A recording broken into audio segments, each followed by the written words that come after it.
ויאמר השם אל משה, לך אל העם, ויתקדשו היום מחר וחיפשו סמלותם. Donc là, on parle maintenant de la préparation à Matan Torah. Et pour préparer Matan Torah, Akadosh Baruch Hu demande à Moshe Rabbeinu de dire au peuple, Vitkadishtem, sanctifiez-vous, Ayom ou Mahar, aujourd'hui et demain. Hachem a demandé 2 jours, Moshe Rabbeinu l'a ajouté un 3e jour. Vichipsou simloterem, et lavez vos habits. Et les Mfarshim, ils disent qu'est-ce que ça veut dire laver vos habits? C'est nettoyer vos midot. C'est-à-dire nettoyer vos midot pour être prêt à recevoir la Torah. Donc le Inyan ici de Kabbalat Torah est ramené ici par les mots de Moshe Rabbeinu, que je vous ai demandé, pour lui expliquer mamash comment doit être la chana de Kabbalat Torah. Donc la chana de Kabbalat Torah est basée sur 2 choses. Sur Kibbutz Simlotam, c'est-à-dire Tikkun Amidot, oui, et Itkatshut. Maintenant, quand on parle de Itkatshut, il ne faut pas tout de suite s'imaginer qu'on parle de Prishut, de se séparer du matériel, devenir un Hassida Kadisha, un Mekoubal, avec des cordes sur la tête, des trucs comme ça. C'est pas ça qu'on parle. C'est pas ça l'idée. Même le Rambam, il ramène ça. Là, on parle en vérité d'arriver à ce qu'on appelle, Rabotai, la Menoucha intérieure. La Menoucha intérieure, Rabotai, c'est l'antithèse de la Shalva. L'antithèse de la Shalva. C'est quoi la différence entre Shalva et Menoucha? Shalva Rabotai, c'est pas chaud, c'est la satisfaction qu'on donne à tous nos désirs. Ça, c'est Shalva. C'est-à-dire que je peux satisfaire mes désirs. J'ai envie d'une glace, je me la paye. J'ai envie de dormir, je dors. J'ai envie de me balader, je me balade. J'ai envie d'aller à la piscine, je vais à la piscine. J'ai envie de m'acheter un pantalon comme ça, je me l'achète. Ça, c'est Shalva. Menoucha, c'est autre chose. Ça n'a rien à voir, c'est l'antithèse. Menoucha, c'est quoi? Menoucha, c'est la tranquillité intérieure que j'ai face à toutes les difficultés de la vie. Donc c'est le contraire de la Shalva. La Shalva, c'est satisfaire mes désirs. Un homme qui n'arrive pas à satisfaire ses désirs, il n'a pas de Menoucha. Pourquoi? Parce qu'il n'a pas de Shalva. Donc automatiquement, il n'a pas de Menoucha. Il n'a pas une tranquillité intérieure. Parce qu'à chaque fois, il va dire, je n'ai pas ça, je n'ai pas ça, je n'ai pas ça, je n'ai pas ça. Donc il est constamment en train de se plaindre d'un manque qu'il n'a pas, d'une chose qu'il n'arrive pas à atteindre, même s'il s'agit de choses qui sont très importantes dans la vie. Je ne parle pas d'Afka, de glace ou d'esquimaux, je ne parle pas de ça d'Afka, je parle même de choses très importantes dans la vie. Même s'il s'agit de choses qui sont vitales pour l'homme, qui sont, des choses normales qu'un homme il doit avoir, comme par exemple sa parnassa. C'est normal qu'on ait sa parnassa dans la vie. On peut pas, a priori, comment on peut être Bemenoucha? Comment un homme il peut être Bemenoucha s'il n'a pas de parnassa? Comment un homme il peut être Bemenoucha si maintenant il n'arrive pas à trouver sa femme pour se marier? Il ne trouve pas son chidour. Comment un homme peut être Bemenoucha si maintenant il n'a pas de Travluta? Il n'a pas de Travluta, il est en train de galérer, il ne trouve pas de Travluta, etc., etc. Il y a plein d'exemples comme ça dans la vie, qui a priori rabotaille. Si l'homme met ces choses-là comme une condition pour être bien, c'est de la Shalva. Si l'homme a compris que le bien-être doit être indépendamment des éléments et des paramètres extérieurs, car le bien-être vient de ce que moi j'ai décidé qui est le bien-être, et pas ce que les paramètres veulent me faire croire qu'est le bien-être. C'est un bras de fer. Vous comprenez? C'est-à-dire que le paramètre extérieur me dit, pour être bien, il faut ça. Le bras de fer, c'est quoi? Non, c'est moi qui décide. C'est moi qui décide qu'est-ce qu'il faut pour être bien. C'est pas toi qui vas décider. Si c'est la glace qui va décider pour être bien qu'il faut une glace, mais tant que je n'aurai pas la glace, je ne serai pas bien. Si moi j'ai décidé que non, c'est pas elle qui décide, c'est moi qui décide. Qu'est-ce qu'il faut pour être bien? Une achinami, même si je n'ai pas de glace, étant donné que moi c'est plus important que tout au monde d'être bien, alors je serai une achinami, faire en sorte d'être bien, même s'il n'y a pas de glace. Et ça, Rabotai, c'est constamment la milchama qu'un homme il a autour de lui. Hachem vient nous dire ici que pour recevoir la Torah, il faut cette mida-là. Il faut cette mida pour avoir Kabbalat Torah. Il faut la menoucha. Un homme qui n'a pas de menoucha, il ne pourra pas, s'adonner réellement à la Torah. Parce que, étant donné qu'il est à souk beshalva, il est constamment à souk beshalva, il me faut ça, ça ne marchera pas. Le Gaon de Vina, il dit comme ça. Pourquoi on compare la Torah? La Torah, on la compare plein de choses. Mais entre autres, il dit pourquoi la Torah la compare au pain? Lechem abilim. On compare la Torah au pain. Il dit pourquoi on la compare au pain? Il dit parce que le pain, en vérité, c'est le machal qui vient nous expliquer comment on arrive à l'étude de la Torah. Il dit comme ça, un homme, il a faim. Il a faim maintenant, très bien. Alors il a faim, quand un homme il a faim, il mange même du pain. Du pain, ça fait l'affaire, si on a faim. Il dit maintenant, c'est pas tout à fait que j'ai faim, c'est que je veux manger quelque chose de bon. Maintenant, dans le jargon de la société, on a appelé ça j'ai faim. C'est-à-dire qu'on a tout déformé, quoi. C'est-à-dire, j'ai faim, c'est je veux manger quelque chose de bon. Maintenant, après, vous allez me dire, il n'y a rien de mal à ça. Il n'y a rien de mal à vouloir manger quelque chose de bon quand on a faim. C'est le minimum dans la société.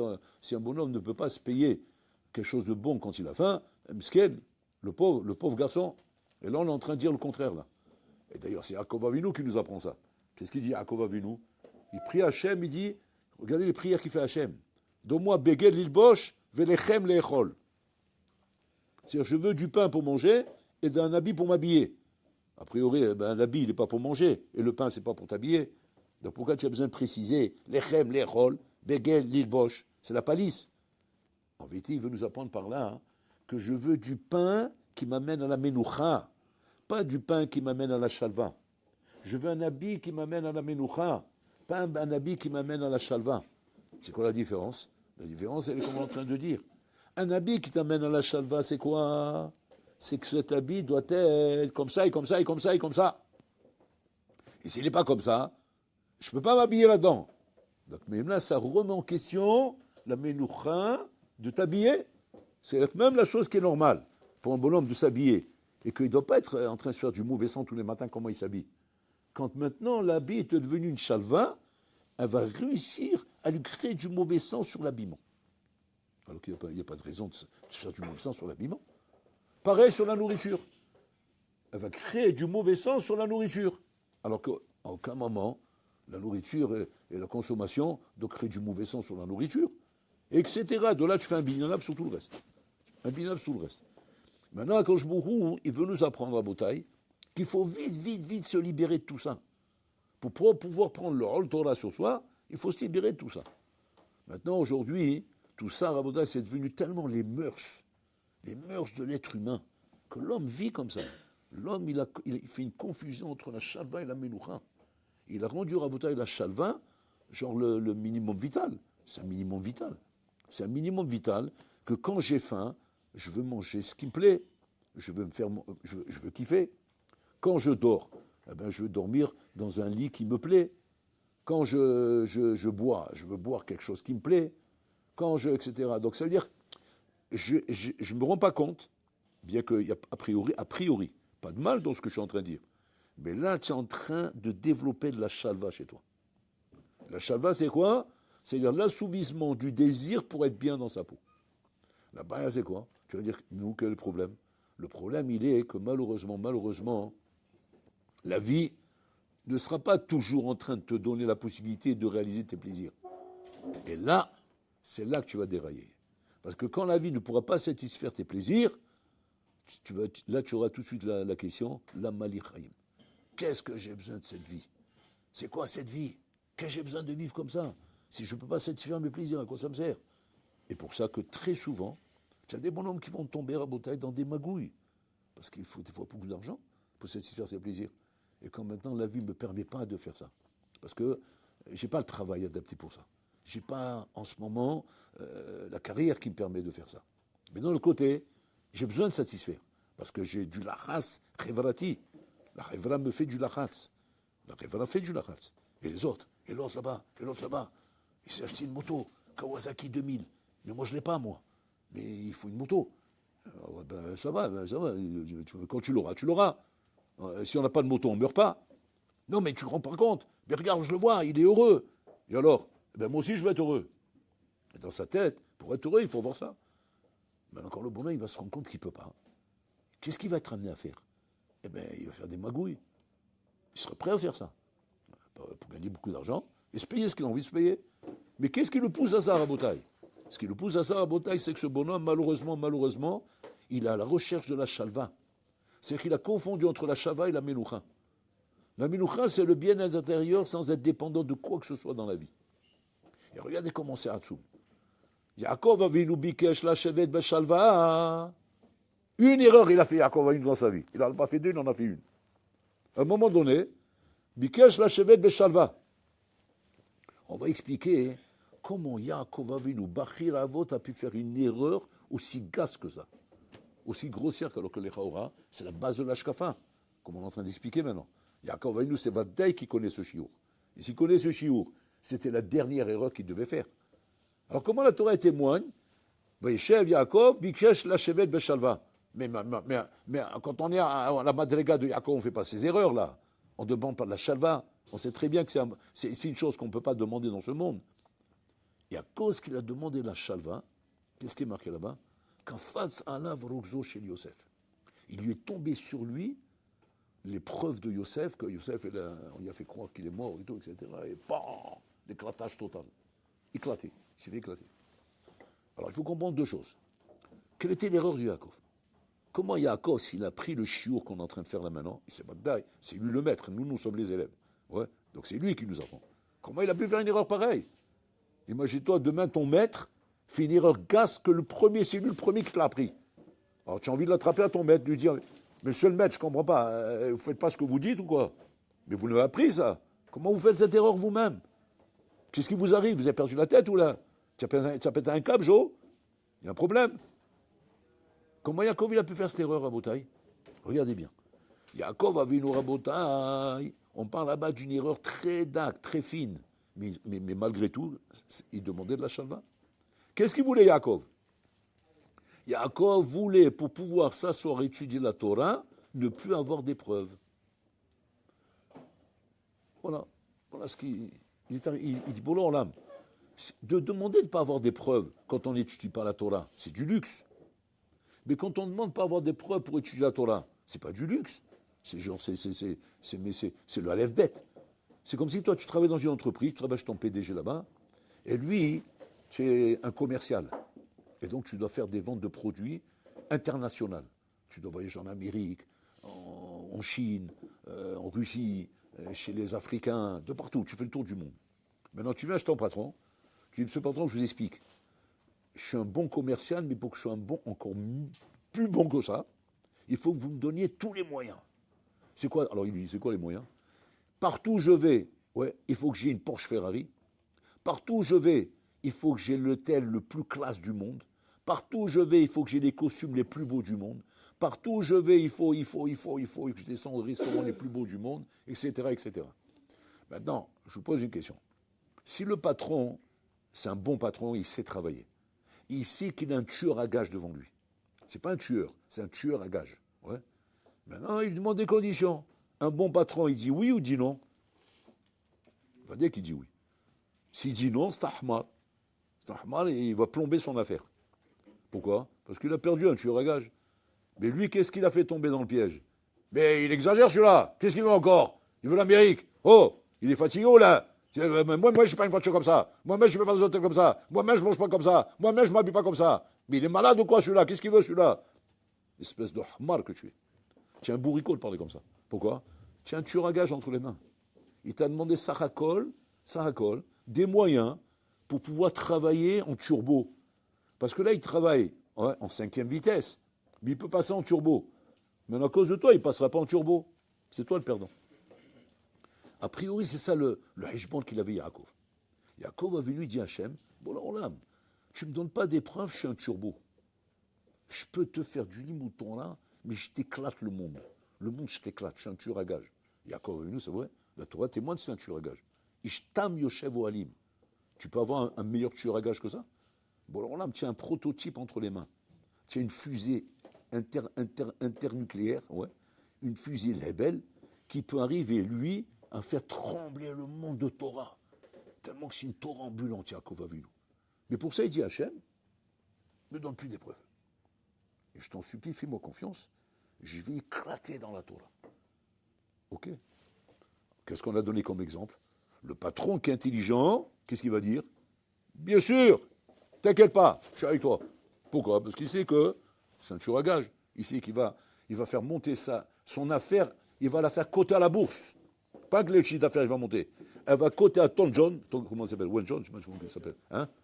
Don John, voilà. Et là-bas, ça va devenir l'action number one du monde, où tout le monde entier va vouloir l'acheter. C'est le côté à la bourse, ça y est.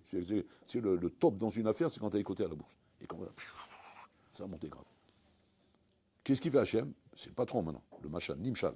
Je ne sais pas sur Nimshal. Donc un jour, c'est le patron. Là, hein. On a dit un bon patron, il va faire ça. Qu'est-ce qu'il fait Hachem? Il envoie Rougzo chez Yosef. Maintenant, je comprends pas, mais il ne s'est pas travaillé ce patron, là. Mais le machin, il était clair. Un bon patron, il va dire qu'il va lui donner. Pourquoi tu n'acceptes pas le deal? Hachem, qu'est-ce qu'il te prend, là? Qu'est-ce que tu vas gagner avec ça? Tu as mis le deal, il a éclaté. Il a éclaté. Il ne peut plus étudier maintenant. Tu as éclaté les pneus, tu as fait sauter la bagnole, il n'a plus rien. Voilà, ton commercial, qu'est-ce qu'il vend? Il vend des glaces. Voilà. Il aurait une bassade fait la fête. Voilà. C'est bien, tu es content? C'est ça que tu voulais? Ben voilà. Bravo. Ben, c'est quoi le malach? Écoutez bien ce qu'il dit là. Akshbou Abotai, il fait comprendre à Yaakov Avinu, Yaakov Avinu, tu t'es trompé. Tu es en train de me proposer une grosse affaire, mais il y a encore une plus grosse affaire que ça. Mais c'est Yaakov Avinu, tu ne l'as pas vu. Et moi, je vais te l'apprendre, ça. C'est ce qu'il apprend Yaakov à Yaakov Avinu. C'est quoi l'affaire plus grosse que n'a pas vu Yaakov? C'est qu'il y a la Menoucha. Toi, tu es en train de demander la Shalva. Moi, je t'apprends la Menoucha. Si tu arrives à Nachinami, à être un super commercial, comme je t'ai expliqué, mais pas avec la Shalva, avec la Menoucha, alors là, Habibi, tu ne seras pas un tueur à gage, tu seras le tueur à gage. Pas un tueur à gage. Parmi d'autres, tu seras le tueur à gage. Et c'est ce qui lui fait comprendre à Akashbourou. Akashbourou lui fait comprendre à Yaakov Avinu Rabotai que les nisyonotes qu'un homme il a dans ce monde, ouais, et que malgré ces nisyonotes, Yoshev Elomet Torah, ça c'est de la nitro. Ça, c'est de la nitroglycérine. Mais d'arriver à étudier la Torah sans nisyonote, ça va. C'est du pétard à mèche. Ça pète, ça fait du bruit. C'est comme un pourim. Pum, pum, c'est des dynamites, là. Ça pète. Mais c'est pas la nitro. Si je t'envoie rien que une dose de nitro, tout le binyan là, puis ça devient une vallée. C'est la vallée des loups. Givat-Zeev. Il n'y a plus rien. Mais il n'y avait pas une yeshiva ici. Là. Oui, ben, il a disparu. Mais pourquoi il a disparu? Ben, il y a un barreau, je ne sais pas, il est venu à Pourim, là, il a écrit des trucs comme ça de dynamite. On croyait que c'était de la dynamite, mais c'était de la nitro, il s'est trompé, le pauvre. Il a tout rasé. C'est ça, à Akashbourou, il fait comprendre, il y a mieux que ça. Il y a mieux que ça. Et avec les 10 Issourim. Et pourquoi Issourim c'est mieux? Parce que là-bas, c'est plus la Shabbat, c'est la Menoucha. C'est-à-dire quoi? C'est que la Menoucha, Rabotai, c'est le niveau qu'un homme il atteint où plus rien ne le dérange. Plus rien ne le dérange. Et ça, c'est le niveau le plus haut qu'un homme peut atteindre. Et c'est ça qui lui fait comprendre aussi. C'est ça le Tnaï pour recevoir la Torah. Qu'est-ce qu'il a fait Hachem pour ça? Regarde ce qu'il a fait. Il a fait les brakim et les tonnerres. Il a fait le tremblement de terre. Il a fait l'apocalypse, la fin du monde. C'est-à-dire que les bonhommes, ils étaient traumatisés. Traumatisés au moment de Matan Torah. Nous, on s'attendait, on vient à l'opéra, tu t'assois sur ta chaise relax, tu as payé bonbon, tu t'assois tranquillement. Dans une heure, elle va passer l'hôtesse de l'air là. Esquimau, chocolat, moitié de café, espresso. Et moi, je suis tranquille, délassé, décontracté. Donc, il est venu passer un bon moment avec sa femme. Imaginez-vous, Pitom, c'est Gog ou Magog. Ils sortent sur la scène, ils leur envoient des boules puantes, ils leur envoient des pots de bananes, ils leur envoient des trucs, et des chimpanzés ils viennent, ils sortent sur la scène, ils montent sur les gens, le bonhomme il sort dans la barre, on sort. À poil, il n'a plus d'habits, il s'est fait déchirer. Et sa femme, elle... Mais dis-moi, tu es malade? C'est quoi cette soirée-là? C'est pas une soirée. Comme ça que je pourrais donner la Torah. Tremblement de terre, des cris, rebelles, jusqu'à que tous les peuples ils sont venus voir Bilam. Ils ont dit à Bilam, dis-moi, c'est la fin du monde. Il a dit non, pourquoi n'avez pas peur? Il dit, mais d'accord, mais regarde ce qui se passe. C'est-à-dire que les colottes et les brakim qu'il y avait au Mont Sinaï, dans le monde entier, on les entendait, Rabotai, même en Thaïlande. Le monde tremblait comme ça. C'était genre tremblement de tête, pas un tremblement de tête, tremblement de terre, Rabotai, degré Scherter, c'est Scherter, d'accord? C'est degré Scherter 10. C'est beaucoup 10, non? Hein? Ishter. Degré Ishter, 10. 10, ça veut dire c'est Shem Arhem. Ishter, c'est pas le ménage, tu n'as même plus les pieds sur terre. Comme ça, c'était au moment matin, toi. Il demande le Sforno. Hachem, pourquoi tu fais ça? Mais dans la Torah tranquillement, dans le calme, dans le Benahat. Pourquoi tu fais ça? Les gens, ils sont sortis traumatisés là-bas, ils ont tous fini avec Shaoul. Avec les douches froides, les camisoles de force, les belles, ils ont tous pété un câble. Qu'est-ce que tu veux, Hachem? Qu'est-ce que tu veux? Tu as montré que tu fais peur à tout le monde. Voilà, ils ont tous peur. Ils ont tellement peur, ils ne veulent même plus te voir maintenant. Donc, qu'est-ce qu'on a gagné? Comme un papa, il a voulu montrer que c'est lui le patron à la maison, qu'est-ce qu'il a fait? Il a brûlé la table, il a cassé la maison, il a jeté sa femme par la fenêtre, il a brûlé les enfants. Maintenant, il reste un enfant. Il dit, il vaut mieux un que tout ça pour rien. Au moins, celui-là, il a compris, c'est moi le patron. Mais espèce de... Mais qu'est-ce que tu as gagné? Mais c'est pas comme ça. Mais c'est du massacre, ça, du massacre à la tronçonneuse. C'est pas comme ça qu'on construit dans la vie. Qu'est-ce qu'il veut Hachem ici? Il dit, le Sforno, écoutez bien. Le Sforno, il veut que les Bnei Israël comprennent que la matara, pour arriver à la Torah, c'est la menoucha. C'est quoi la menoucha? Ne pas être dérangé par tout ça. C'est même si ça bouge dans tous les sens, c'est pas dérangé. La Torah doit être, elle est capable de te donner une menoucha, même si ça pète dans tous les sens. Même si ça pète dans menoucha totale. Sans aucun problème. Menoucha totale. On dit que Rav Elchanan Wasserman, quand les Allemands ils sont rentrés dans le Beth Midrash où il étudiait avec ses élèves, ils sont rentrés comme ça, la Gestapo, et ils les ont attrapés. Il était lui, avec tous ses élèves, en train de donner un chiour. Et la Gestapo, elle leur a dit, ça y est, maintenant on va vous tuer. Alors, Rav Elchanan, il a demandé à la Gestapo, il leur a dit, donnez-moi une dernière volonté, c'est le droit d'un condamné. Il a dit, ok, pas de problème. C'est quoi ta dernière volonté? Il dit, Sarakol, donnez-moi 5 minutes. Dans 5 minutes, vous nous tuez tous. Il dit, c'est ça ta dernière volonté? Pas de problème. 10 minutes en total. Comme ça, ils ont rien. On est large. 10 minutes. Qu'est-ce qu'il a fait pendant 10 minutes? C'est une sikha, il faut la lire, cette sikha. C'est la sikha de Rabban El Saman pour préparer ses élèves à mourir al Kiddush Hashem. Il les a préparés pendant 10 minutes comment on meurt al Kiddush Hashem. Les élèves, ils étaient comme ça. Ils voient les Allemands là-bas avec le fusil, ils vont se faire tuer. Tu vas prendre une balle dans la tête. Et Rav Elchanan Saman, d'un calme mais inébranlable, en train de leur expliquer, n'ayez pas peur. Dans 10 minutes, on est en dessous du Kissa Kavod. C'est un petit moment à passer. C'est comme quand on te fait une petite prise de son. On tic, ça pique un peu, après c'est fini. Mais on est tout de suite Tarat Kissa Kavod. Ça ne vaut pas la peine. Il est comme ça, il est en train de les convaincre. Mais tu deviens fou. Tu dis, mais il faut l'enfermer celui-là. Il est dangereux. Moi, je ne veux pas mourir. Mais moi, je ne veux pas mourir, moi. Ouais, mais pour l'instant, on ne t'a pas demandé si tu veux. Pour l'instant, on va te tuer. Alors, autant profiter de la situation pour mourir pour quelque chose, au moins. Tu ne vas pas mourir pour rien. Au moins, mourir avec Kiddush Hashem. Et comme ça, il leur fait une sirah pendant. Rav Elchanan, c'est imperturbable. Vous avez vu la photo de Rav Elchanan Wasserman? Vous avez vu une photo à lui? Hein? Vous connaissez sa photo? Pachoud Rav Elchanan Wasserman, comme tu le vois dans la photo, comme s'il était dans la vie. Rav Elchanan, c'est son maître. Son maître, il m'a dit, comme tu le vois là dans la photo, comme ça toute sa vie. Jamais sourire. Il sourit jamais. Comme tu vois la photo. Il sourit jamais. Toujours le visage. Une fois, qu'est-ce qu'ils ont fait à Pourim, les élèves? Ils ont fait un pari entre les élèves qui vont réussir à le faire rire. Ils ont fait un pari. Qu'est-ce qu'ils ont amené? Ils ont amené un comique, mais ce comique-là, ouais, il faut savoir, tu fais attention à ce comique. Si tu n'es pas prévenu à l'avance, tu peux mourir de rire. Pas tu ris, tu meurs là-bas. Donc il faut bien se préparer à l'avance. C'est pas une opération l'eau pas shoot. C'est un phénomène de foire. Un phénomène de foire.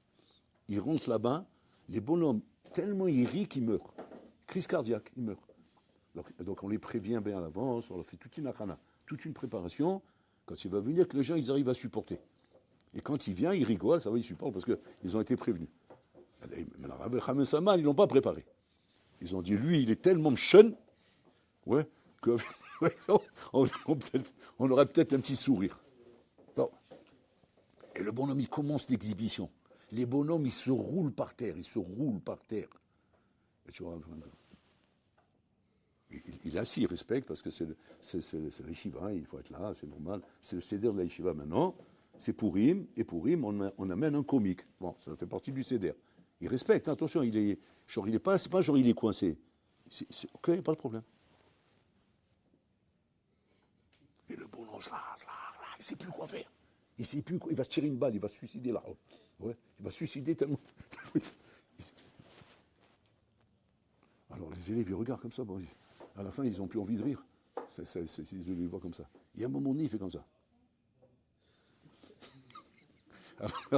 Alors son élève Karov Meod, il vient vers Avraham et il dit, Avraham, ça vous a fait rire?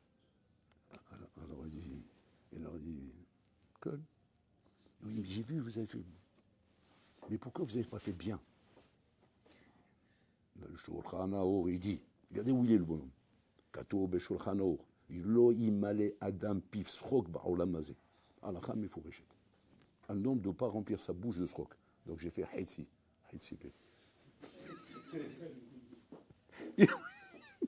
Regardez où il est le bonhomme. Où il est, où on est nous. Non, c'est pas, la bouche elle est pleine, il n'y a plus de bouche. Il n'y a plus de bouche tellement qu'on éclate, Rabotai. Et ça, Rabotai, c'est les sadikim de l'époque, Rabotai, qu'on n'a pas idée, les madrigotes qu'ils avaient. Mais que c'est la Miloucha, ils avaient cette Miloucha, Rabotai, cette Miloucha de comprendre que la matara pour arriver au Limoutoura, Rabotai, c'est d'arriver à ce que la chalva ne soit pas ma ligne de conduite, ce n'est pas la chose qui me pilote dans la vie. Ce qui doit me piloter dans la vie, c'est la Miloucha.